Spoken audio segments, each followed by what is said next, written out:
तो क्या बैटिंग में कहीं फ्लॉज नज़र आए या आज बॉलिंग अच्छी नहीं हुई हमारी? देखिए आई थिंक काफ़ी सारी चीज़ें हैं इसमें, मतलब बैटिंग में ज़ाहिर सी बात है कि I think we were 15-20 run short. जैसे आपने कहा कि यहाँ पे पार स्कोर जो है वो था, और जिस सिचुएशन में थे हम, आई थिंक कि हमने स्टार्ट बहुत अच्छा किया। पहले 6 ओवर हम अच्छा स्कोर था हमारा 54 जो है ना, और उसके बाद एंड में जो शदाब की जो इनिंग्स थी आई थिंक वो अच्छी थी। मिडिल पीरियड में अगर आप देखें 178 किए और 4 विकेटें गिरी थी। आई थिंक कि मिडिल पीरियड में जो है ना, वो जो हम बात कर रहे थे कि वो वहाँ पे हम स्लो हुए हैं 7 to 10 में, और फिर 10 to 15 में वहाँ पे थोड़ा सा स्लो हुआ है। ठीक है, बॉल थोड़ा सा ग्रिप हो रहा था। यही हमारे लिए लर्निंग है कि हमने इन चीज़ों को कैसे बेहतर करना है। कि वहाँ पे टाइम था, अगर आप अपोजिशन को देखें तो वहाँ पे उनका स्कोर 10 ओवरों में हमसे 4 रन कम था, लेकिन उसके बाद जो है विकेटें 2 गिरी थी उनकी, उन्होंने बिल्ड किया 7 से 10 में, और उसके बाद उन्होंने एक्सेलरेट किया। और डेफिनेटली जिस तरह चैपमैन खेला है, आई थिंक 87 और 42 बॉल, 320 फॉर्मेट में यही होता है कि एक बंदा जो है ना खड़ा हो जाए और वो गेम आपसे लेके जा सकता है। और डेफिनेटली बॉलिंग में भी काफ़ी सारी जो है ना हमें वीकनेसेस नज़र आ रही हैं, जो हमने अप टू द मार्क नहीं थे, फर्स्ट 6 में भी नहीं थे, और उसके बाद जो है हमारी चॉइसेस जो थी वो अच्छी नहीं थी। और हमारे लिए लर्निंग है, जैसे मैंने उस दिन भी पहले भी कहा था कि 12 मैचेस हैं, तो हमें देखना है कि हम कहाँ इम्प्रूवमेंट कर सकते हैं। और काफ़ी सारे हमारे पास पॉइंट हैं टू डिस्कस, एंड काफ़ी सारी पॉजिटिव भी हैं। Nasir Naqvi, ABN news. अगर भाई ये बताएं कि न्यूजीलैंड के टॉप के खिलाड़ी नहीं आए, 1-2 खिलाड़ी उनके आए हैं मेन टीम में से, तो आप क्या समझते हैं कि आने वाले दिनों में हमारी जो टीम है वर्ल्ड कप के लिए किस तरह तैयार हो सकेगी? सर देखें, आपने एक बात की, मैंने अभी बात की कि एक बैट्समैन वो ले जाता है, चैपमैन हो गया, ये उनके मेन प्लेयर हैं, और जिस तरह की वो बैटिंग करते हैं वो आपको नज़र आ रहा है। मैंने उस दिन भी कहा था कोई T20 फॉर्मेट में कोई टीम हल्की नहीं होती।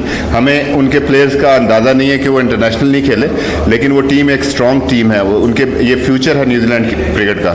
तो जाहिर सी बात है हमारे लिए लर्निंग है, और हम इससे लर्न करेंगे, और यही है कि हमें जितना जल्दी इन चीज़ों का पता चल जाए कि कहाँ हम लैग कर रहे हैं, तो हम अपनी चीज़ों को बेहतर कर सकते हैं। जी, अस्सलाम वालेकुम अज़हर भाई, this is Biram Kazi from pro sports. Commiseration on the loss. थोड़ा मुश्किल सवाल पूछूंगा आपसे। एंट्री पॉइंट्स काफ़ी आजकल जो है ना क्रिकेट में डिस्कस किए जाते हैं, और आप तो खुद भी इस्लामाबाद यूनाइटेड की कोचिंग सेटअप में रहे हैं, जो बहुत डेटा सेंट्रिक एक टीम है। तो 7th ओवर में जब साइम आउट हुआ तो रिजवान को भेजा गया, तो क्या जो टॉप 3 है वो शुरू से इंक्ड इन है, या हम डायनामिक बैटिंग ऑर्डर एक्सपेक्ट कर सकते हैं? क्योंकि मेरे हिसाब से उस पॉइंट पे शायद उस्मान या शादाब बेहतर होते, क्योंकि मिडिल ओवर्स में उनकी ball striking particularly versus spin बहुत बेहतर है। डेफिनेटली जो आपने बात की, हम मूविंग फॉरवर्ड हम ये चीज़ करेंगे, और इसमें ज़रूरी नहीं है, मैंने आपको पहले भी कहा था कि टॉप 3 नंबर जो है ना वो आपके नॉर्मली फिक्स होते हैं, और उसके बाद आपको जो है ना आपको ये अडेप्ट करना पड़ेगा कि आपको जो है मैचअप्स के साथ जाना पड़ेगा और देखना पड़ेगा कि कंडीशन क्या है। डेफिनेटली जो है हमारा जो ये मैच है, हम ये भी चाह रहे थे कि रिजवान भी फॉर्म में आए और उनको भी टाइम मिले सेंटर में, क्योंकि पहला मैच अगर हमारा वॉश आउट हो गया था। और यही एक चीज़ थी कि हमने जैसे आपसे बात की थी कि रोटेशन पॉलिसी होगी हमारी, तो हम लोग देख रहे थे कि चीज़ों को किस तरह देखा जाए, कौन किस नंबर पे बैटिंग कर सकता है इस गेम में, और नेक्स्ट गेम में हम चेंज करना चाह रहे थे। तो उसकी वजह से अब डेफिनेटली आगे जाने में हम ये कोशिश करेंगे कि हम फ्लेक्सिबल हों, कोई भी एक नंबर जो है ना वो सेट का नहीं है। जाहिर सी बात है हमने जिस तरह प्लान किया था उसके अकॉर्डिंगली हमारी चीज़ें नहीं गई, इसमें हमारी लर्निंग है। अज़हर भाई, सलाम खोकर सर्च टीवी से। हम लोग बॉलिंग बैटिंग की बात कर लेते हैं, राइट कॉम्बिनेशन की कर लेते हैं, इट्स ओके। ये जो PSL से हमारी फील्डिंग के फ्लॉज नज़र आ रहे हैं, आपको नहीं लगता इन 12 मैचेस में इन फील्डिंग के फ्लॉज को भी दूर करना पड़ेगा आपको? देखें, डेफिनेटली बैटिंग बॉलिंग तो एक डिफरेंट चीज़ है, और बैटिंग बॉलिंग स्किल का गेम है, उसमें नहीं है। Fielding is all about attitude, fielding is all about anticipation.